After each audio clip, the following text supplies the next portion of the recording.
I'm excited.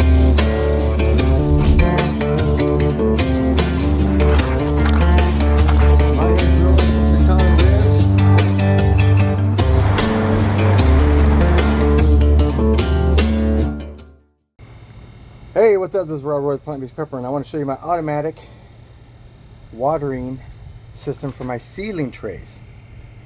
The reason I'm doing this is because sometimes we're gone and sometimes we forget, and I want to make sure these seedlings are watered. So I put some small 1/4-inch soaker lines across. There's 8 of them going across all the way down. There's 5 seedling trays.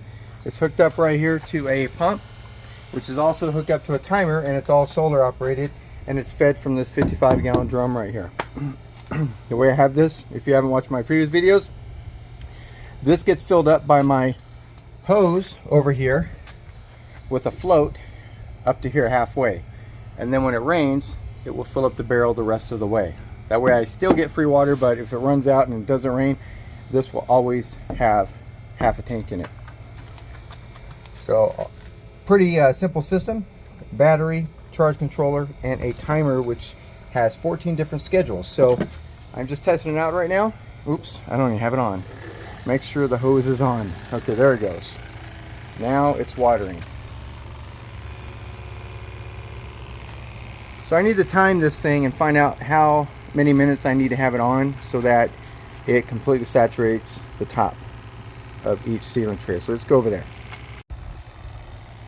I had it on already for about 3 minutes, so I'm gonna have to start this over when it dries out so I can time it, but I think I'll have it set for 5 and come out here and I'll set it, maybe it's over 100 degrees now here in the garden, so I need to put the shade cloth over my garden, which is right here. Let's see what it is. Yeah, it's 101 degrees. So it's time for the shade cloth to come out, and then here I might need to water it 6 times a day. I'm not sure, but I'll come out here the first day and check every few hours, and I'll be able to program it that way.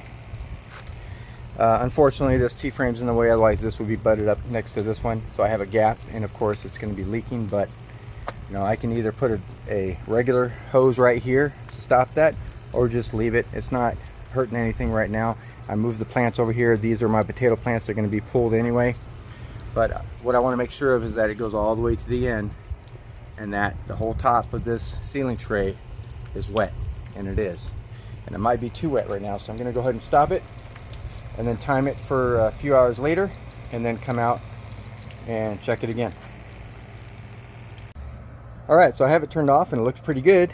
It's completely damp on top all the way down, and I scheduled it to operate every 2 hours starting at 6 a.m. for 5 minutes at a time. So it goes from 6 a.m. to 6 p.m. I'll come out here before it starts and see if it's dry, and then check it afterwards.